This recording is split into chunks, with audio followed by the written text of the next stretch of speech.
Evening, everyone.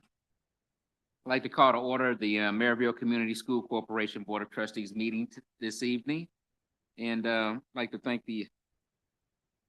our secretary for reminding us that this is Breast Cancer Awareness Month. So for those that have any friends or family that have been affected by this disease, so hope you keep them in your prayers. I know I've had in my family. At this moment, we'd like to ask everyone to have a moment of reflection with us.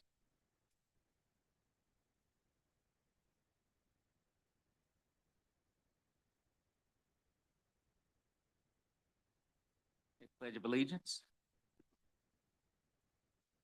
I pledge allegiance to the flag of the United States of America and to the republic for which it stands, one nation, under God, indivisible, with liberty and justice for all.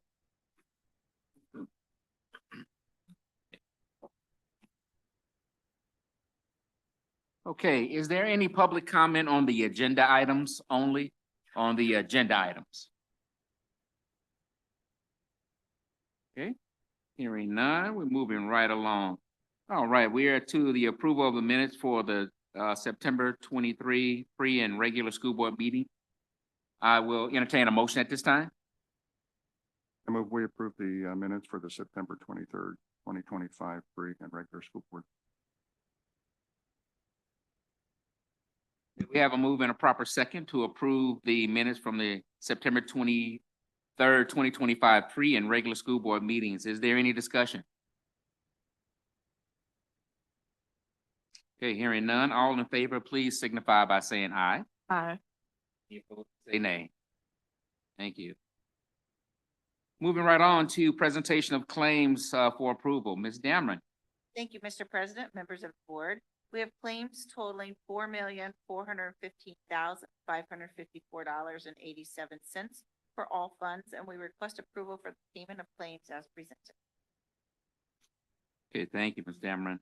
Board, we have been given the information concerning the claims. I will entertain a motion at this time. I move that we approve the presentation of claims as presented. Second. We have a move and a proper second to approve the claims as presented. Is there any discussion? Okay, hearing none, all in favor, please signify by saying aye. Aye. Personnel report and recommendations, Dr. Thank you, Mr. President, members of the board. Tonight, I'm asking for your approval of the personnel report dated today, October the 7th, 2025. On the personnel report, under certified staff, we have just one resignation. Under classified staff, we have 2 resignations, 4 releases, 19 hires, and 2 transfers. Under extracurriculars, there is 1 resignation and 5 hires, and then some leaves and professional development. All right, thank you, Dr. Well, board, we have been given the information concerning the personnel report and recommendations. I will entertain a motion at this time. Second. We have a move and a proper second to approve the personnel report and recommendations. Is there any discussion?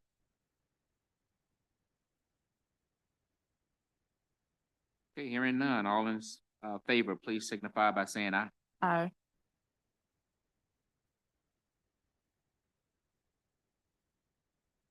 Presentation and public hearing of a proposed 2026 school corporation budget.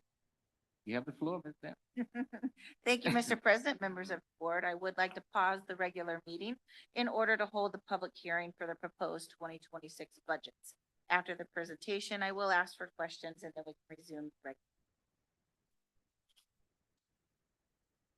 So tonight, we are presenting the proposed 2026 budget for the following funds, in which I will go into more detail on each fund later in the presentation. The Education Fund, Operations Fund, Debt Service Fund, Pension Debt Service Fund, and Rainy Day Fund. We are presenting an advertised budget along with estimated tax rates. It's important to understand that the final approved budget and the exact tax rate will not be finalized until later. Think of these estimates like an educated guess on a homeowner's future utility bill. We know generally what it will be, but the final amount depends on several factors. Assessed value, which I'll talk about as AV later on, which is the official value of all property in our corporation. If the total AV goes up, the tax rate for homeowners generally goes down because the total cost is spread over a larger total value. Tax collections, which is the actual percentage of taxes that are collected and distributed by the county to the corporation on time, how much cash we actually receive. Miscellaneous revenue that could include unexpected or variable income such as grants, fees, and state federal aid. Expenditures and cash balances are actual spending habits versus if we have any carryover savings. Because these factors are still being finalized by the county and state, the figures we present tonight are the most conservative and responsible estimates we can make right now. We expect the final numbers to be very close, but we want to be fully transparent about the variables involved. The education fund is the most crucial part of our budget because it pays for all the day-to-day learning in our classrooms, teacher salaries, instructional materials, technology, and curriculum. The important thing to remember about this fund is that it is entirely paid for by the state, not local property taxes. The amount of money the state gives us is determined by 4 key factors. Average daily membership, or ADM. This is simply our official student count. Our enrollment, more students equals more money. This is the primary driver of our fund. Legislative actions. This refers to decisions made by the state legislator on the specific dollar amounts they allocate per student. If the state raises the base amount per student, we get more total funding. The complexity index. This is a factor that provides additional funding for students with greater needs, such as those living in poverty or those who require special services. The higher the proportion of students with unique needs, the more complex funding we receive. Categorical grants. These are separate specific pots of money the state provides for targeted programs like career and technical education, special education, and gifted programs. The amount we receive for each grant depends on the exact number of students enrolled in that specific program. Our education fund dollars are directly tied to how many students we teach and needs of those students, all within the funding formula set by the state legislature. This is why maintaining enrollment is so vital to our budget. The average daily membership, as we stated earlier, is simply our official student enrollment count. This number is critical because, as we discussed, the state uses it to determine the vast majority of our education fund revenue. The state measures our enrollment on specific days. For this school year, it's October 1st and February 2nd of 2026. Our funding is directly tied to these official counts. We initially budgeted for an ADM of about 5,700 students, which was 4,700 fewer than last year's count. This was a conservative, responsible estimate. Our preliminary ADM count is 5,689 for a total loss of students from last year of 58 students.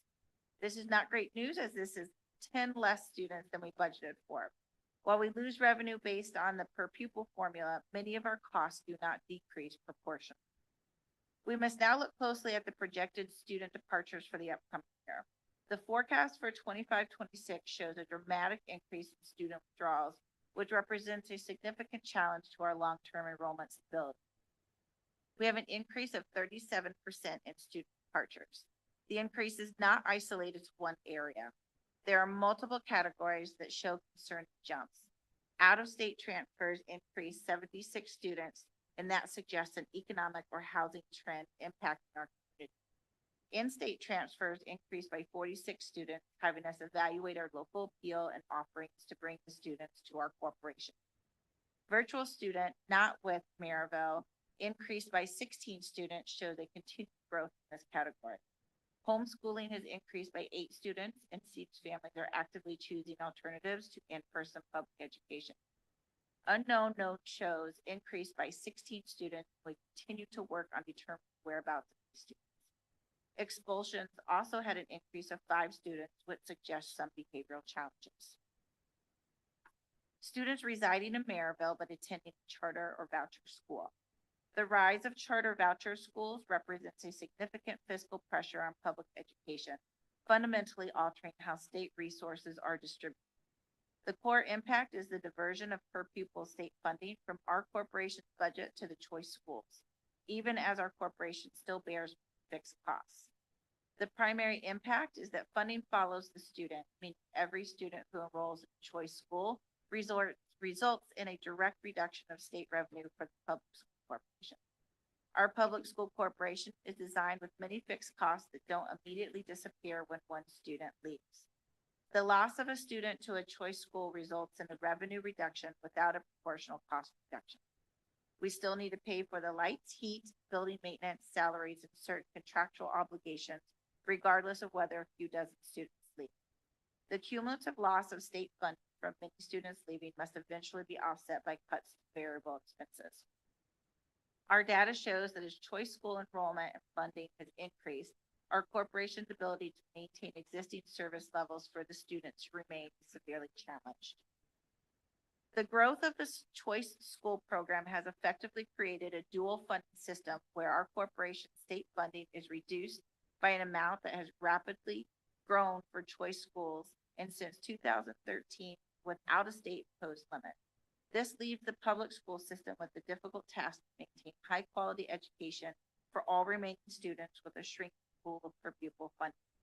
The $9.1 million in public funds diverted to choice schools in 24-25 is a massive financial headwind that limits the corporation's ability to compete.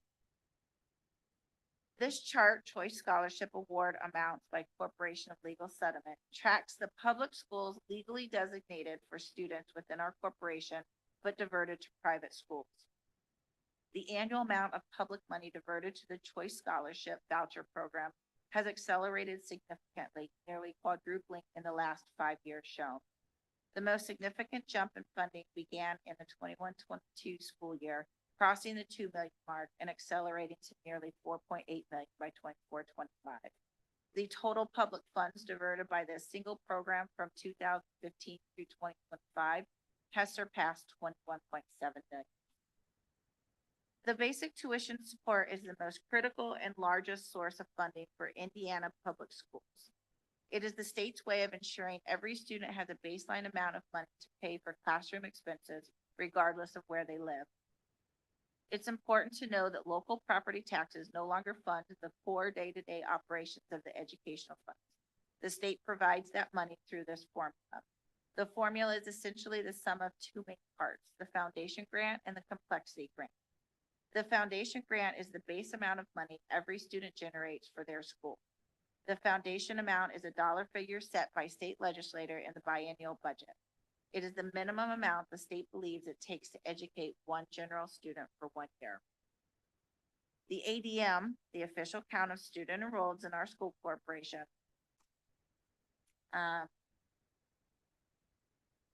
counts twice a year for fall and spring to determine the school's ADM. For a traditional student, the foundation grant is simply foundation amount times the ADM student count.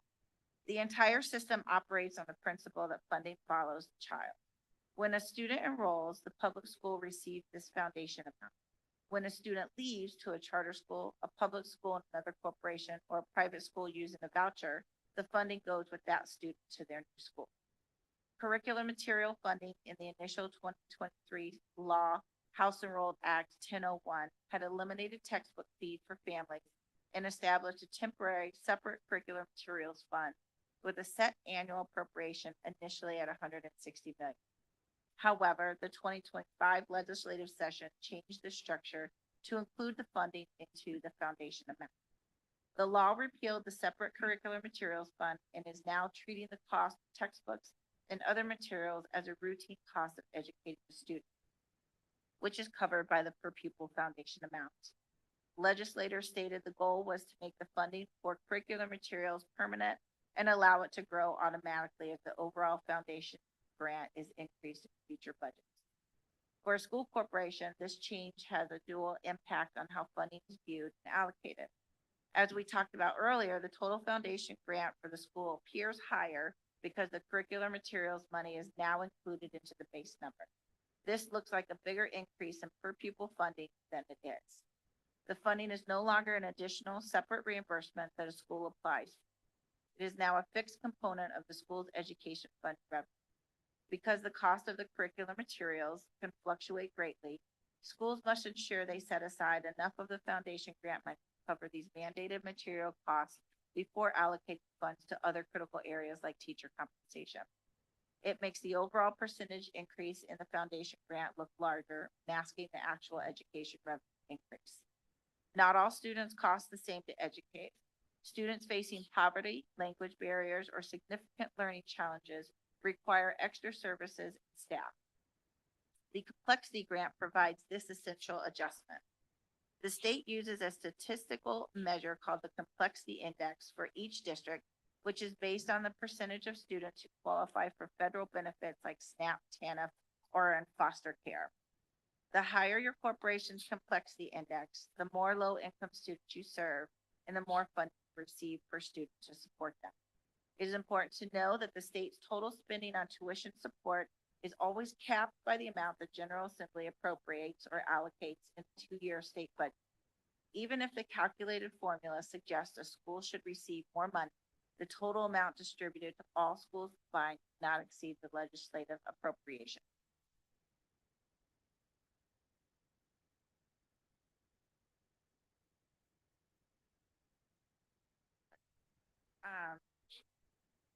Thank you. I appreciate it.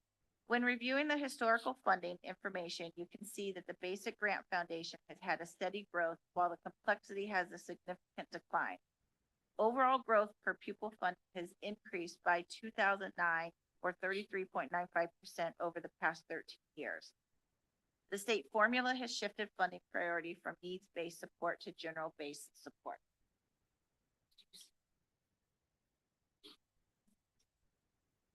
Thank you.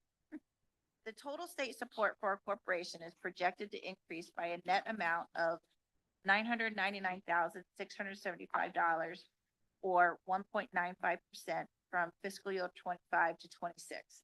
This modest overall increase masks significant losses in targeted grant categories. The increase in the basic tuition support is the sole driver of the overall positive change in the budget. This is primarily due to the legislative increase in the state's foundation amount, which is projected to rise by 4.28% from $6,681 for fiscal year 25 to $6,967 for fiscal year 26.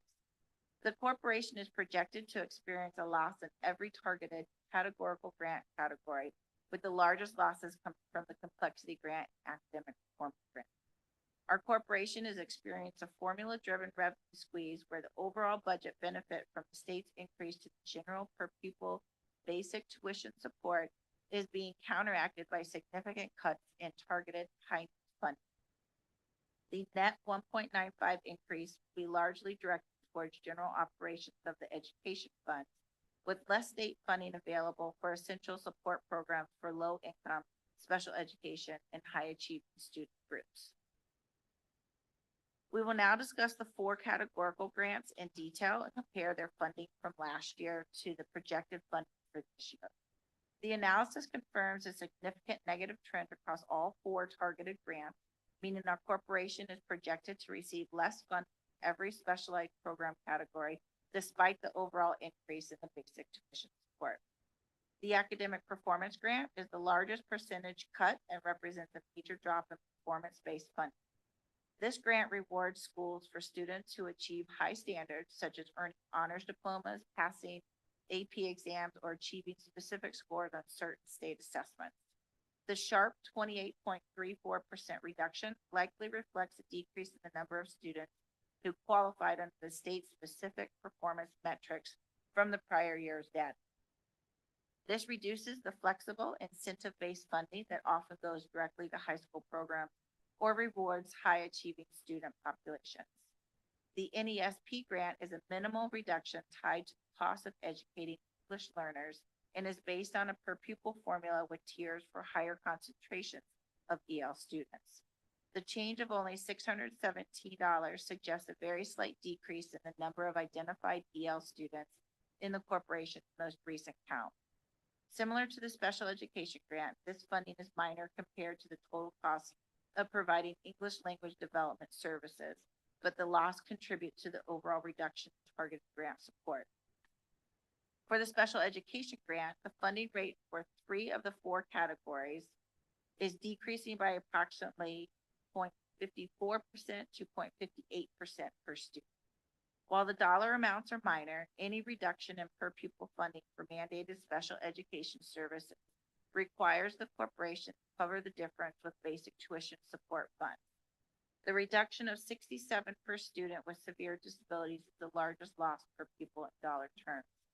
This per pupil decrease, combined with potential changes in the number of students in each category, accounts for the projected overall loss of $30,894 to the special education grant. The career and technical ed funding model assigns specific dollar amounts based on the value and intensity of the course or activity. And the count date for eligibility is also October 1st. The total projected CTE grant loss for the corporation is $19,862 or 1.28%. This is occurring despite the corporation anticipating an increase of about 50 students enrolling in CTE programs this year. The expected increase of 50 students suggests the corporation should theoretically see an increase in its CTE grant. Since a loss is projected, this indicates a shift in student enrollment away from the highest value courses or activities. Possible reasons for the net loss could include the new enrollments may be concentrated in lower value courses, while students may have dropped high value, high cost courses. While the dollar levels are provided, the overall CTE formula calculation, which also considers the number of students counted by area, may have led to a net loss even with a slight enrollment bump. A reduction in the number of students completing industry recognized credentials could also drive the total grant.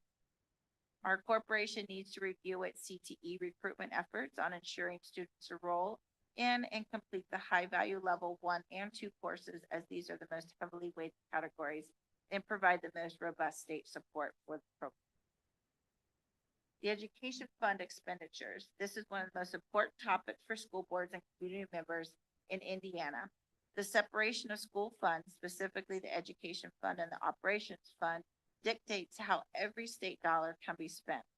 The education fund's mission is to pay for everything directly impacts the student's learning experience in the classroom. The 2026 education fund budget has been advertised at $55,560,360, a 3.74% decrease compared to our 2025 approved budget. 97.06% of the expenditures are comprised of staff salaries and benefits. The Emperor's Board of Trustees approved an increase in the employer contribution rate for the defined benefit portion of the retirement plans for teachers. The employer contribution rate for these plans increased from 6% to 6.5% effective January 1st, 2025, and this rate is set to increase again to 7.1% effective January 1st, 2026. There's also a mandatory 3% member contribution to the retirement account. However, the member's employer may pay the contribution on behalf of the member, in which we currently do this.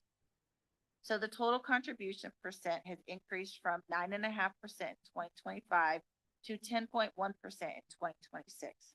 This is another legislative mandated change that affects local school corporations at no choice of their own on funding decisions.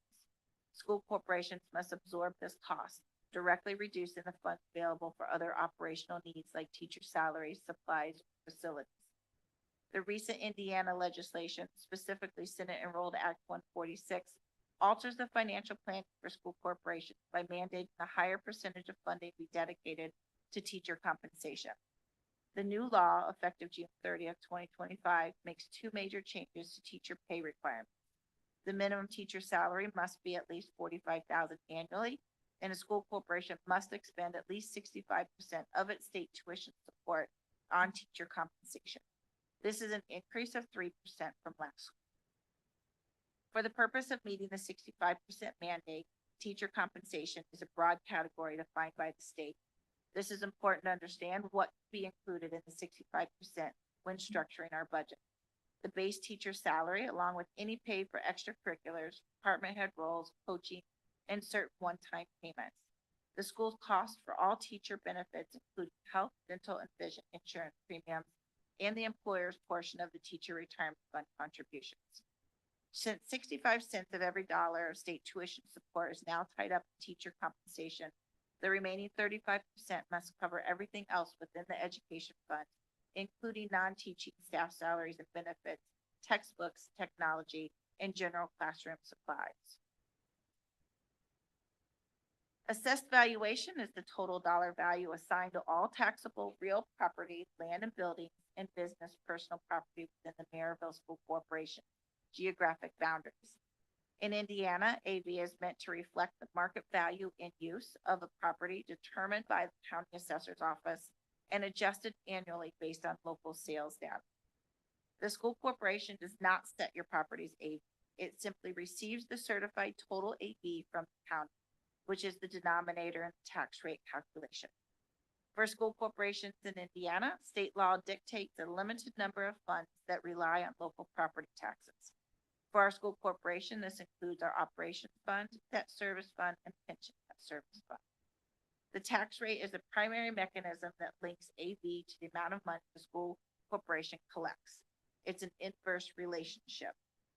If the total assessed value of all property in Merrillville increases, but the school's budget levy, total dollar amount the state allows the school to collect, remains the same, tax rate must fall.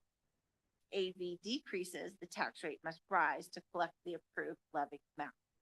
In Indiana, property tax collections are severely limited by the state circuit breaker property tax caps, in which we will discuss in more detail later.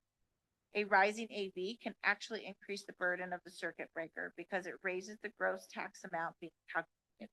The more AV increases and the higher the tax rate due to high levies, the more revenue is lost to the circuit breaker caps. Assessed valuation is shared in the sense that all taxing units, Merrillville School Corporation, Town of Merrillville, Lake County Township, libraries, etc., draw their local property tax revenue from the exact same pool of total net AV. All of these local units submit their approved annual levy to the Department of Local Government Finance. The DLGF divides the total levy for all units by the total AV of the specific tax corporation to determine a single combined property tax rate. The money collected is not directly shared between the school and the town like splitting a single pie. Instead, each unit is allocated its specific state-approved levy, and the tax rate is adjusted up or down so that the total levy for all units is collected from the total AV pool. An exception to this would be tax increment financing, or TIF districts. A TIF district is a local economic development tool used by municipalities like those in the Merrillville area to fund public improvements within a designated area by capturing the increase in property taxes generated there. A TIF district, if present in Merrillville, does directly impact AV sharing. TIF districts capture the growth in AV that occurs after the TIF is established. Property taxes generated from this incremental AV are diverted to a redevelopment commission instead of being distributed to the overlapping tax units. The school corporation loses out on the increased property tax revenue it would normally receive from that growth. This diverts tax money that would otherwise fund the school's operation and debt service funds. The financial benefit to the school is deferred. We will only see the tax money from the new higher AV once the TIF district expires, which in Indiana could be 20 to 30 years, and the full property value is released back to the general tax base. A tax rate is the percentage or ratio applied to a taxable value, like property value or income, to determine the dollar amount of tax owed, and in this case, property tax rates. This graph shows that over the past decade, we have been fairly consistent and near the dollar per 100 of net assessed value. The largest fluctuation was from 2017's low of 0.8621 to 2025's high of 1.0192, likely reflects the timing of when an older debt payment retired and a new one was introduced. But the overall trend confirms a high degree of rate stability. The advertised rate for 2026 is 1.1536, is the maximum possible rate that will likely be certified at a lower rate once the final budget and property values are met. Advertised rate versus certified.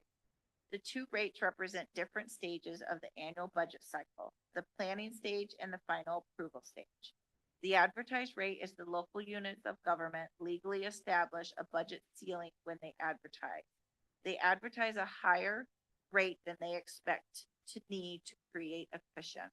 Once the budget is adopted and submitted to the state, final certified rate cannot exceed the advertised rate. Advertising higher gives the unit flexibility against unexpected increases in the tax levy required by the state.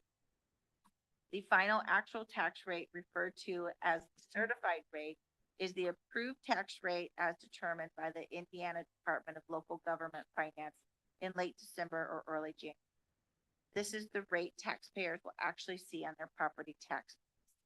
The DLGF reviews the unit's proposed budget against the county's final adjusted net assessed value and applies all necessary calculations, including the tax collection rate assumption. The certified rate is calculated to raise exactly the approved dollar amount for each fund. Since total NAV often turns out to be higher than the unit's original estimate, the resulting rate needed to generate the approved levy is lower. The consistent practice of setting the advertised rate higher is a fiscally responsible safeguard required by state law to protect the community and the school board from revenue shortfalls, particularly in covering critical debt payments.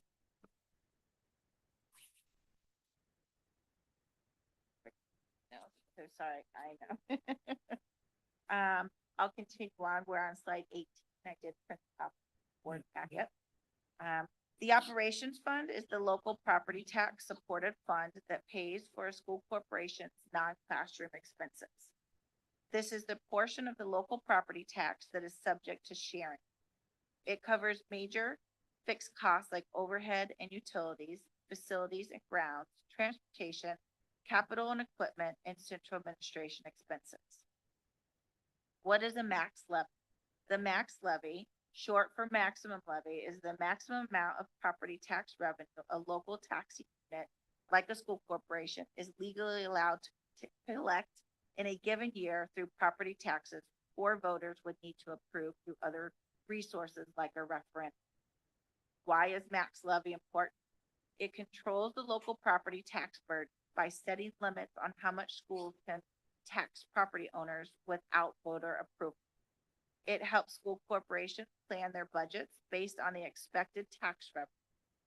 When combined with circuit breaker losses, a corporation's actual collected revenue can be significantly less than the max levy, leading to budget gaps. There is a new law that mandates traditional public school corporations, including Merrillville, must share a portion of the local property tax revenue collected for their operations fund with eligible public charter schools. This policy was enacted under Senate Enrolled Act 1. The requirement for all qualifying school corporations to share their operations fund levy revenue will be phased in starting in 2028, except for 4 specific Indiana counties: Lake, Marion, St. Joseph, and Vanderburgh. These counties, the distribution of incremental growth in the operations fund levy to charter schools began in 2025 and will continue until the statewide rule takes over in 2028. The amount a charter school receives is generally based on the pro rata share of students with legal settlement in the school corporation who are enrolled in the eligible charter school. The law establishes a formula that compares total student enrollment, ADM, between the corporation and the eligible charter schools within its boundaries. Only brick and mortar charter schools physically located within the traditional school corporation's geographic boundaries are eligible for this funding. Virtual charter schools are explicitly excluded. Our estimated levy sharing amount for 2026 is estimated to be $41,220. This new structure is a fundamental shift in how local property tax revenue is distributed, ensuring that locally collected operations fund dollars are shared among all public schools serving students who reside in the corporation. The Indiana General Assembly permits school corporations to transfer not more than 15% of total revenue deposited into the education fund to the operations fund to help cover these essential overhead costs. For every dollar transferred, that is a dollar that cannot be used for its intended purpose, direct classroom expenditure, which primarily means teacher salaries and benefits. The Department of Education tracks these transfers, and school corporations that exceed the 15% target must publicly acknowledge and publish that they are on the excessive education fund transfer list.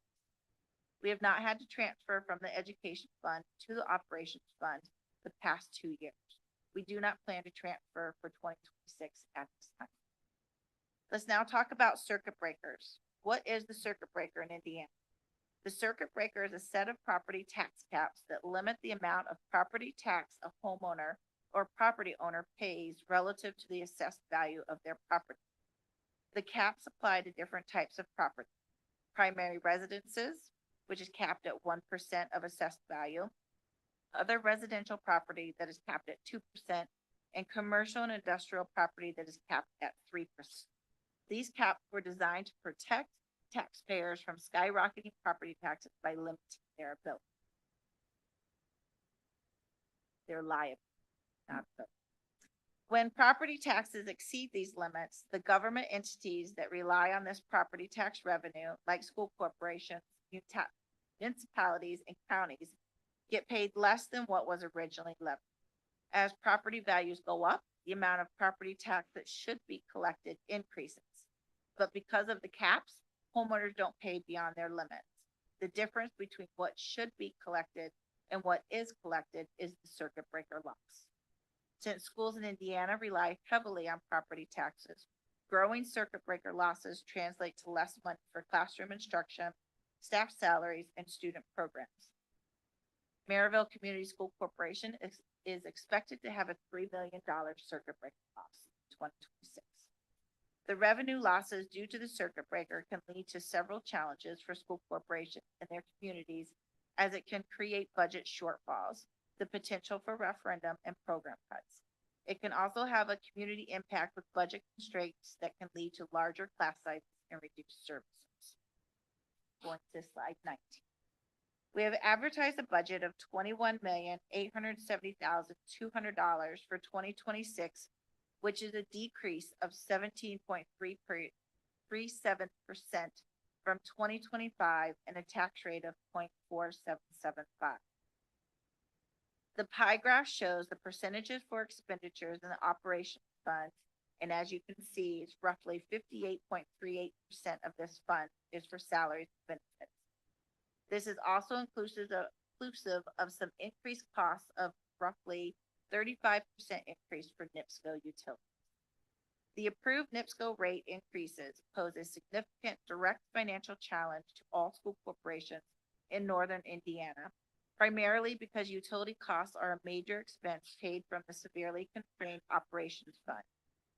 Utilities, gas, electric, water are a legally mandated, non-negotiable expense that must be paid from the operations fund, along with transportation, maintenance, and custodial costs. Unlike the education fund, which receives state tuition support, the operations fund is funded primarily by local property taxes and is subject to Indiana circuit breaker caps. The state formula does not automatically provide more funding to offset utility hikes. Since the operations fund has limited revenue growth potential, the increase in utility costs effectively takes money away from the classroom by forcing a larger portion of the education fund to potentially be used for non-instructional. Slide 20. The rainy day fund is essentially Merrillville's emergency savings account. It's a legally established reserve used to ensure the school corporation can cover unanticipated necessary expenses and maintain fiscal stability. Its primary purpose is to mitigate the financial impact of such unbudgeted events without disrupting core school operations. The rainy day fund is established by a resolution from the school board. It is primarily funded by transfers of unused and unencumbered cash balances from other operating funds at the end of a fiscal year. The maximum amount a school corporation can transfer into the rainy day fund from other funds is typically 10% of the school corporation's total annual budget for that fiscal year. Funds from the debt service fund used to pay bond obligations cannot be transferred to the rainy day fund. Money can only be withdrawn from the rainy day fund for use in the school's education fund or operations fund. Any expenditure from the rainy day fund must be appropriated by the school board in the same manner as other funds. Ensuring financial oversight and use must also be consistent with the general purposes specified in the school corporation's resolution that established the fund. Maintaining a healthy rainy day fund is a sign of strong fiscal health. It gives the school corporation the flexibility to handle emergencies without having to immediately raise property taxes, issue new debt, or make deep set cuts to planned educational programs. The existence of a substantial reserve can also positively influence the school corporation's credit. Slide 21. The capital project plan is included within the operations fund. The capital project plan is a mandatory planning and budgeting tool for Indiana school corporations that want to use money from their operations fund for large non-instructional expenditures. It serves as the legal blueprint for the school's long-term investments in its physical assets and infrastructure. The plan must list all proposed capital expenditures that exceed $10,000. With the large projects going on, we do not have an extensive list of capital projects as we are addressing a lot of the needs within the projects that are ongoing bond funding. This next is for slide 22, 23, talking about the bus replacement plan. The school bus replacement plan is also a required document in Indiana that outlines a school corporation strategy for acquiring, replacing, or leasing school buses over a long-term period, with funding coming from the operations fund. It is governed by Indiana Code 20-40-18-9. The plan must cover at least the 5 budget years immediately following the year it is adopted. It is based on the statutory presumption that the minimum useful life of a school bus is not less than 12 years. We are scheduled to replace 6 buses in 2026, as is shown in the plan. We have been able to reduce our fleet of buses over the past couple of years from a fleet of 99 to 81.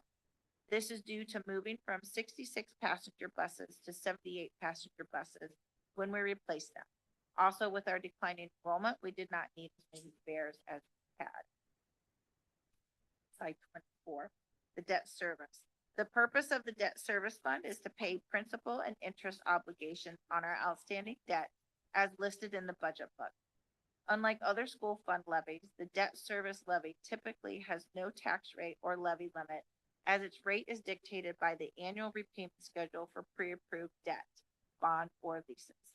However, each specific debt payment item in the debt service budget must be approved by the Department of Local Government Finance. This ensures the tax levy only generates the amount required to meet the approved debt obligation. We are advertising a 2026 rate of 0.6703, and the budget is advertised at $21,274,945. The advertised debt service rate is a worst-case scenario maximum presented to taxpayers for transparency and approval, while the actual rate is the certified rate calculated annually based on the final required payment and the real-time value of the tax base. Slide 25. The pension debt service is used to pay the debt incurred from selling pension bonds to cover severance and retirement benefits. As required by Public Law 199, the tax rate for the pension debt fund needs to be tax neutral. The rate will be offset by reducing the tax rate in the operations fund. Our advertised budget is $450,800, and we have advertised the 2026 rate as 0.0058. The 2006 pension bond debt will come off the books at the end of 2026. Slide 26. In summary, for 2026, we are presenting an overall advertised budget of $102,006,261 and an advertised total tax rate of 1.1536. The 2025 legislative session presented a budget where the state gave with one hand in tuition support, but took more with the other, property tax sharing and new mandates. This shift is particularly challenging because it comes as inflation is high and our students require more intensive, costly services. Our budget challenge is not just one of growth, but of preservation. We must prioritize essential services and advocate fiercely for a school funding model that respects the will of our local voters and keeps community tax dollars supporting our community's traditional public schools. We recently opened a new, impressive career and technical education wing at Merrillville High School. This major investment ensures Merrillville graduates are not only academically prepared, but also equipped with practical, high-demand skills to enter the workforce or transition to post-secondary training immediately after high school. In a recent recognition cycle, a significant number of Maryville High School students earned academic honors from the College Board National Recognition Program. These achievements highlight Maryville's commitment to both rigorous academics and practical career preparation, ensuring students have diverse pathways to success after graduation. Regardless of the challenges we face, we strive to create quality learning experiences and set standards that engage our students to reach their highest potential. Every child, every day, whatever it takes.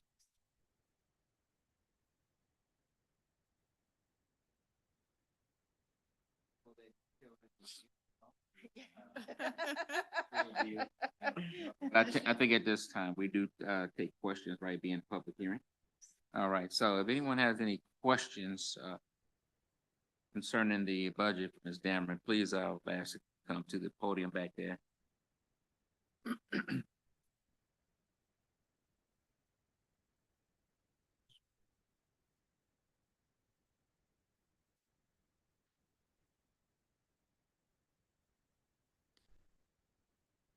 Good evening, board members. Good evening. Mr. Chair, district administrators, community members, and esteemed guests.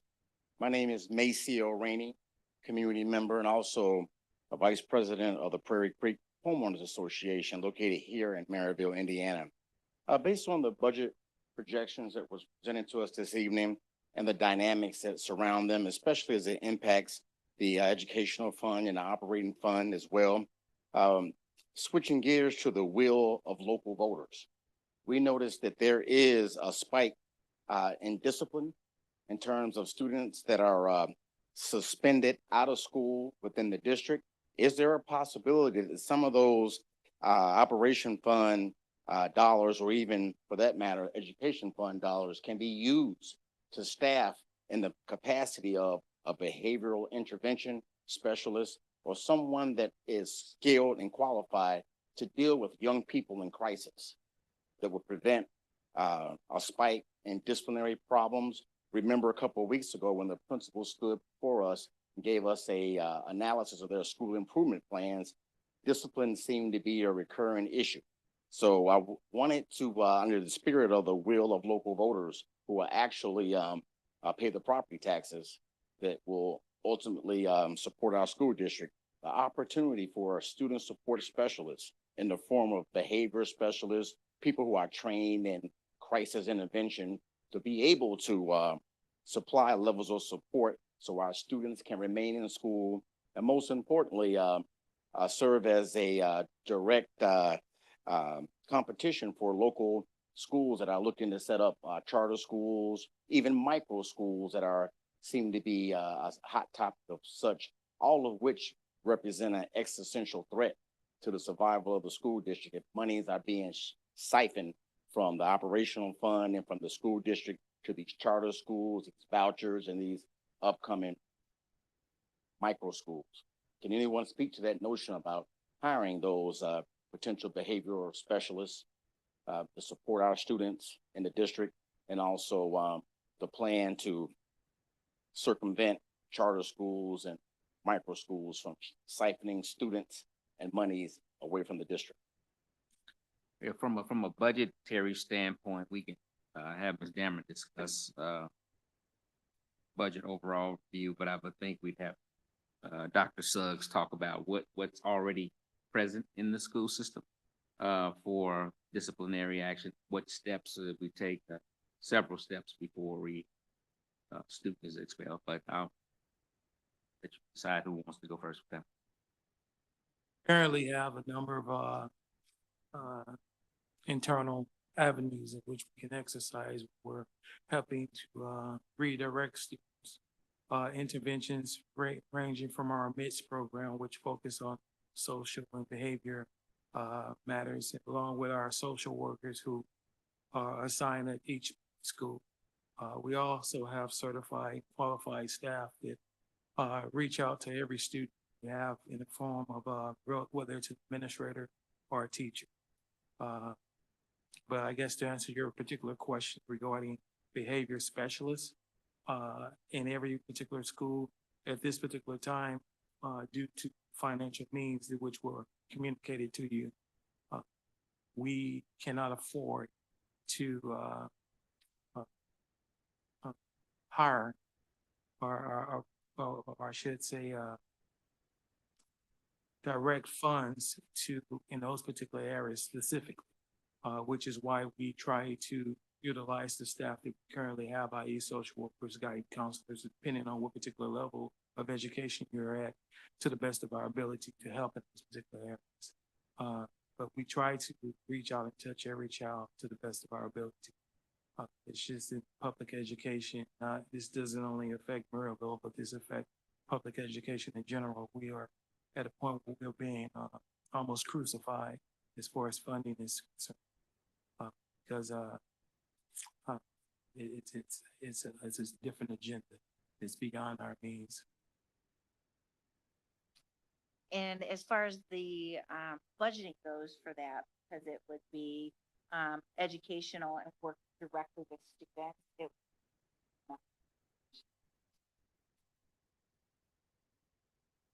think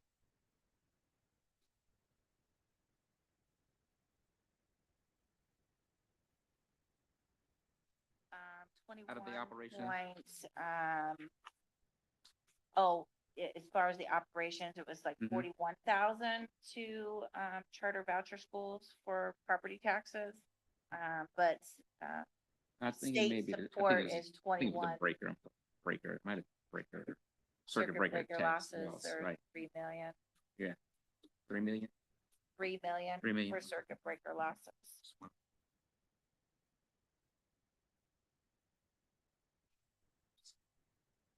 And with that being said, the other losses, so overall, just to get, if we gave our constituents an overall picture of what Maryville looks like from the standpoint of monies coming in and going out, with the laws and with everything else, what are we saying about Maryville school system and the monies that we have this year versus previous year, right? Are we better? Are we worse? How we As looking? far as the funding that we're receiving, Mhm. it's less. It will, yes, it looks like more on paper, but when you add in the textbook components of the monies, we're not getting a large increase. So it is more, but it's less overall, if that makes sense, because of other areas that we're looking at. Almost somewhat of a shell game. The state tends to play with us, give the illusion that you're receiving more when in reality, because it's going to other entities outside of education.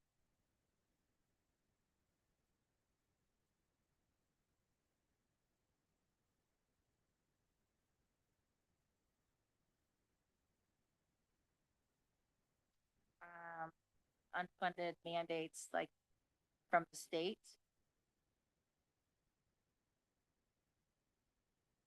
Yes, like the in-purse. Yes, so the teacher retirement fund, those are decisions that are made at state level that, yes, we have to fund them at, with not getting any input from the local school districts on how we're supposed to fund those. So that is, yes, another mandate that's put upon us that we have to abide with the funding to support. It absolutely retracts from services that we can offer in our districts.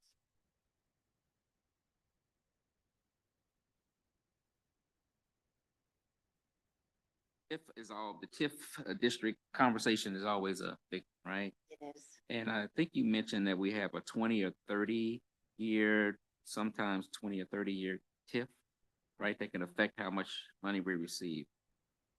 So how is that, how is it 20 or 30 years? I've only heard about a 10-year TIF being given out.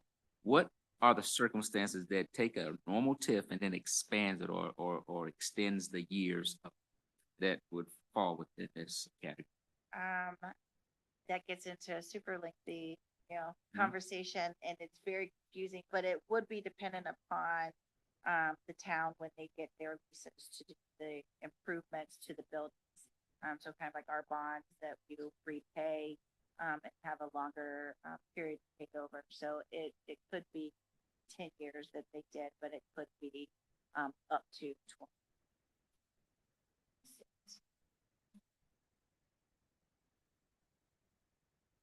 Yes, a question for Ms. I can never. Yes, absolutely. I am Shadon Smith. After that, Hey, wait, where do you live? um, say my full address or just Merritt? Addresses. 700 West 78. Just to piggyback out just this, June, and we're just doing the budget area, correct? That's correct. I just want, my question was about the budget and the special education department area. I didn't know if, that area was budgeted for the behavioral department because we receive things of this nature. This is the last field trip, notice we received. We want all parents to understand that a field trip is a privilege and that if any student does not have good behavior before a field trip can return, we can return the money. They will not be able to go with the class. We will be eating lunch at the zoo. We will pre-order any lunches from the cafeteria by next week. Special education children, some of these children have mental disorders, they have behavioral issues, and it is explained to the staff and administration, and it should be understood. And to tell parents your money will be returned and this, that, and the other shouldn't be thrown in the parents' faces every single field trip. And is this budgeted? I just want to understand the process. I want to know you all's policies and procedures and things of that nature, so I don't continuously bring this up to the teachers. Could you explain that Okay, to me? probably if like this the is- clarity on what you're asking is budgeted. I want to know what exactly is budgeted. What policies are budgeted? What field trips are budgeted? Are we budgeting these policies? Are we budgeting these procedures? Are we budgeting these field trips for us to be told these things? Exactly. Or because our taxpayer dollars are telling us these things, are throwing these things in our faces. So what exactly are we paying for?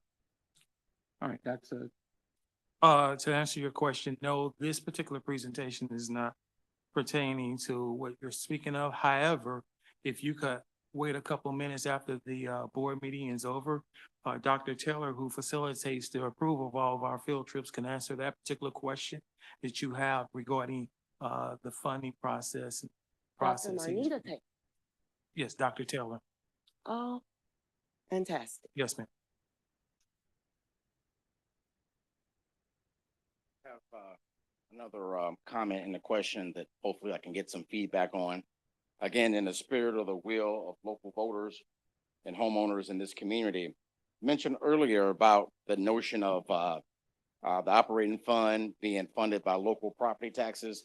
I just wanted to have a broadcast or weather forecast too for someone in the school district, keep the thumb to the pulse of the foreclosures in the town of Merrillville. They're up, they're increased.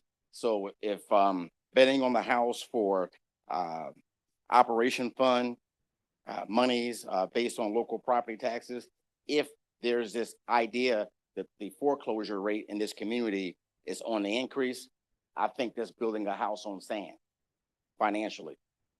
Not to know that there's an increase on foreclosures here in the town of Merrillville, something to look out for, something to have your thumb to the pulse of, and something to work with the homeowners to promote purchasing homes in this town. And maybe there could be a direct benefit to people moving into the community, buying homes, contributing to the local tax base, and putting their children in the local public schools here in Merrillville, as opposed to private schools, charters, or micro schools or things of that nature. And then secondly, circling back to this notion of behavior interventions. I believe that the data suggests that our young people are having problems with self-regulation to develop executive function in the young people. And that's leading to high levels of discipline and students being removed from the curriculum, and investment in student support specialists.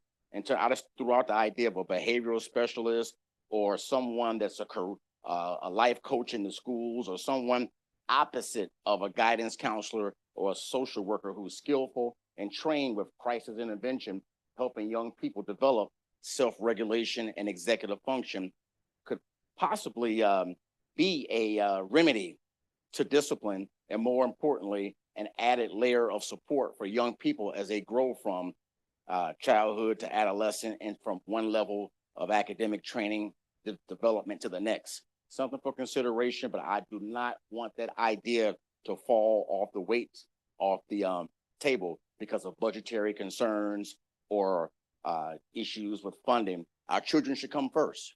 Their education should come first. That's why we elected these people to sitting on the board and pay a superintendent to make decisions that are in the best interest of our children. And we're seeing that they're having a problem with self-regulation, developing executive function, and making and having control socially and emotionally. So an investment in those behavioral specialists and those people that teach middle-class values, I think would be well within that realm of creating a safe and secure environment with the taxpayers' dollars. Okay, thank you again, Mr. Rainey. For the first part, I think that you mentioned homes in the area, and Dr. Suggs, you can talk a little bit about this, but we do have a company that we come out, they tell us, they give us an estimate of what we look like or for multiple years to come, looking at all the factors that are social, that are economic, that are political, and give us a snapshot of what we're looking at. So we can talk a little bit about that. And then for the second part of it, I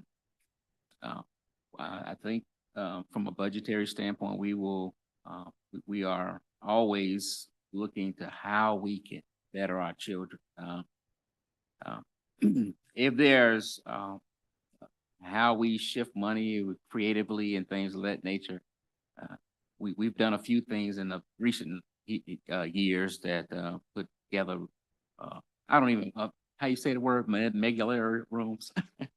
I'll never say it right, but those are rooms for calming, things of that nature. So there are things that we are considering. So we definitely appreciate but talk a little bit, Dr. Suggs, about how our company that we have come out to help us assess what we're looking. Yeah.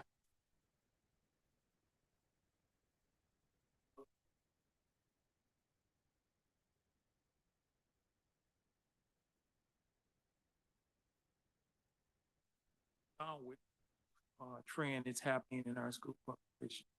I think this high school graduating class will be one of the largest that we will have for the next 13 years. Once this particular cohort of high school students leave, we can have a whole different discussion, because we're going to, we may have some problems as far as student enrollment is concerned, because we may not see another class beyond 415 students. Then their kindergarten class, I think it's sitting at around like 326. So in the future, we'll have some conversations, and we'll need the help of the community and homeowners to advocate and advertise and market this wonderful community that we live in, because this is a hidden jewel. But we just need to get the rest of the society on board.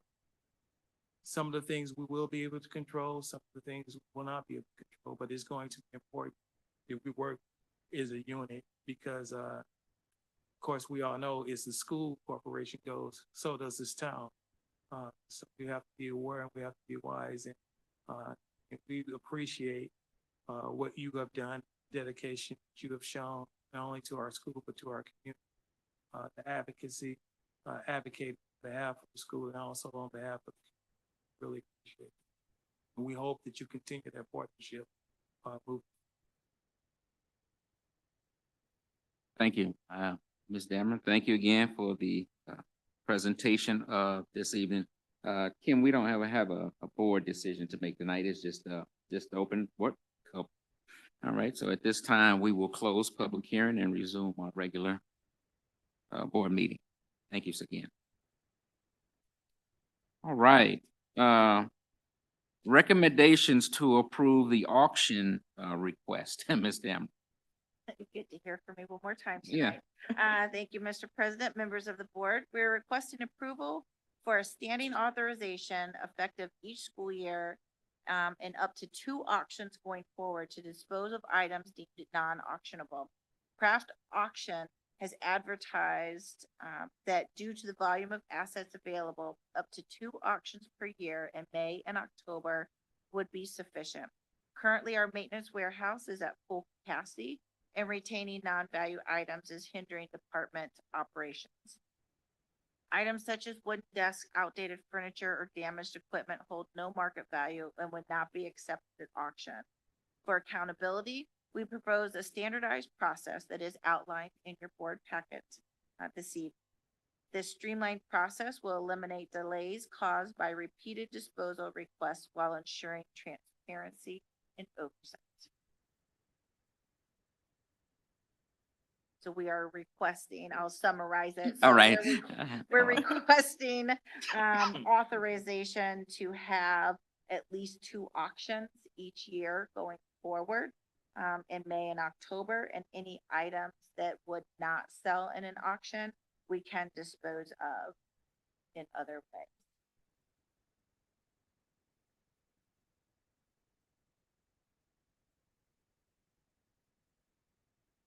All right, board. We've been given the information concerning the auction request to have 2 auctions per cycle, per season. So I will entertain a motion at this time.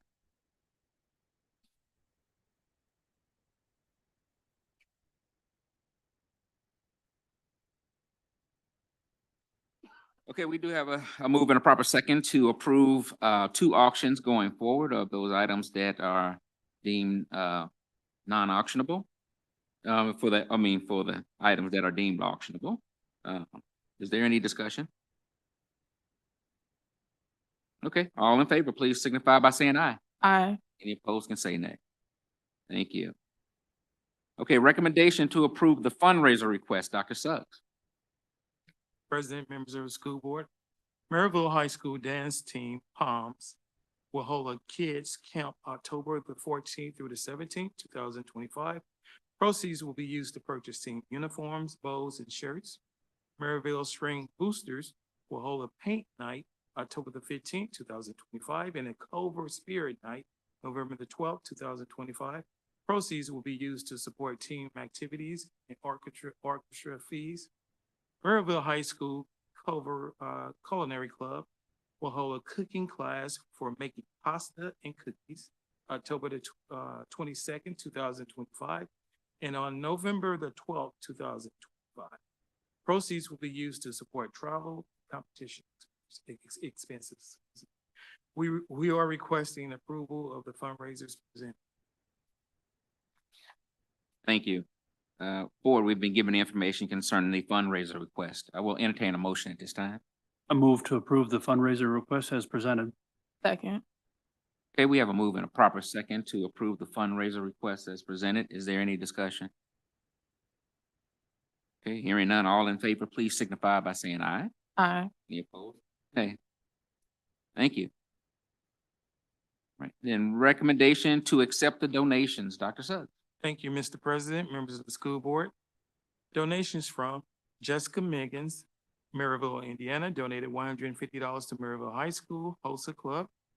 Donors Choose donated 25 Bristol Boat Bach STEM project kits valued at $415.50, as well as chairs, glow sticks, sharpeners valued at $500 to the Merrillville Intermediate School. Texas Roadhouse donated 950 bookmarkers, which also serve as free meals for kids. And the value was at $6,800, and it was donated to Sauk Elementary School. We are requesting that all donations be accepted at this time. Thank you. Thought you were gonna say 950 steaks. That's good. All right. Board, we've been given the information concerning the donation request. I will entertain a motion at this time. I move that we accept the donations as presented. We have a move and a proper second to accept the donation request as presented. Is there any discussion?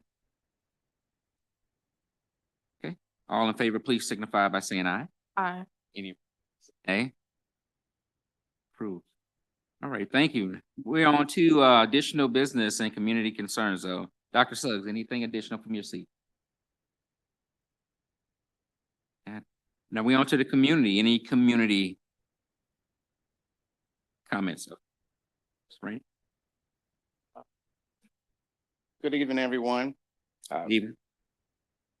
In my role as a statewide board member and elected treasurer for the Indiana Association for the Education of Young Children, I just wanted to take a moment of personal privilege to commend and congratulate the Merrillville Community School Corporation for their level 4 rating for preschool that was recently announced not too long ago. I've served on those grading benchmark boards before, and I know how hard and how difficult and how tedious it is to meet that level 4 criteria. It's the highest level that the state can award for pre-K. I believe in early intervention. I believe in early education, and to have a pre-K program here in this community that's level 4 is something that we should not take for granted. Other communities don't have this level of rating or childcare accessibility they can provide to community members. And for the record, having a high quality childcare system is a check mark for companies and business that are looking to move to a community, because their employers have to have somewhere to take their children as they go to work. And knowing that the Merrillville School Community Corporation has a level 4 rating is something that this board and this school community should be proud of, and announce it and broadcast it at every opportunity and venue, because it's a benchmark in terms of getting people attracted to the community, in terms of what this community has to offer. So I wanted to say a job well done, and again, something that we should do a victory lap for. Thank you, Mr. Rainey. Any additional community?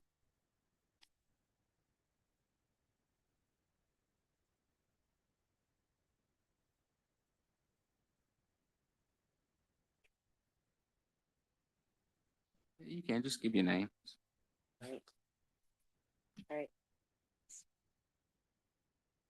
Good evening. My name is Shadonna Smith. I'm the parent of 3 students currently attending Iddings Elementary School. I'm here tonight to address an ongoing pattern of misconduct and unprofessional behavior by certain administrators. Excuse me, ma'am. We have a process for what you're about to say. If there is a grievance against staff members, there's a mechanism that we have in place that you have to use. You cannot use this public forum in that particular manner to speak negatively of a staff member. We do have an avenue that you can use, though, if you have a grievance or a complaint against the staff. You don't know exactly what I'm about to say, sir. But you mentioned the staff, you I said administrators. That's the same, that's staff, ma'am. It So- is staff members, sir. What I'm asking, what I'm requesting is that you refrain from making any statement regarding any particular staff Okay. or administrator, because we have avenues in which you can, How do you know I have not utilized those?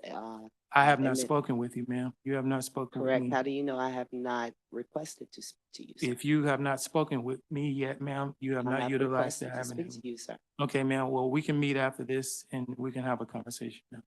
That is great. I have also requested to speak to the board members as well. But this is not the platform to utilize that. Okay. I am requesting to utilize this platform. It's not an option, ma'am, I'm sorry. It is not? No, ma'am, I'm sorry. And you all agree to that? That that is not, because I elected all you officials. And I am electing to utilize this platform. Not to talk about staff. Well, I'm talking about the issues in this community that I am paying tax dollars to voice my issues that I'm paying for. So, yeah, go ahead and proceed with your, Thank you. 2-minute state. It's Yes. 3 minutes, I thought. 3 minutes. Oh, I'm sorry. 3 minutes. Yes, ma'am. Do I need to start over because I was interrupted? Continue. You have 3 minutes. Thank you. I am the parent of 3 students who are currently attend Iddings Elementary School. I'm here tonight to address an ongoing pattern of misconduct and unprofessional behavior by certain administrators, behavior that is continued despite repeated efforts to resolve it through proper channels. The assistant principal has openly referred to preschool special education children as SPEDs. That is not a harmless abbreviation. It is a derogatory slur that stigmatizes children with disabilities. When I raised this issue with the school's leadership, including Principal Stamper, who was hesitant, and Director of Special Education, Abigail Gonzalez, they agreed that it was inappropriate and unprofessional. However, this was the first time they have ever acknowledged that a problem existed despite years of ongoing issues. I then escalated the matter to district leadership, specifically Marnita Taylor, who works directly under Superintendent Suggs, and Reed Armonis, the district's director of compliance. Instead of addressing the problem, they attempted to convince me that the term SPED was perfectly acceptable to use when describing children in special education. When I refused to agree, Mr. Armonis became confrontational and unprofessional. For approximately 4 minutes, he repeatedly talked over me, raised his voice, and tried to dominate the conversation, even after I said multiple times that I was done speaking with him. This was not a misunderstanding. This was harassment. And it's important to note Marnita Taylor was on that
And again, what we would ask is that you would, wait if you have time to wait and speak with the superintendent after this meeting is over.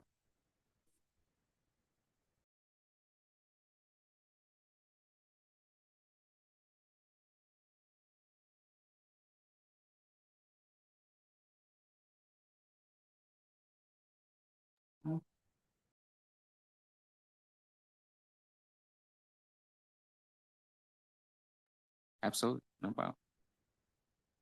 Any additional community?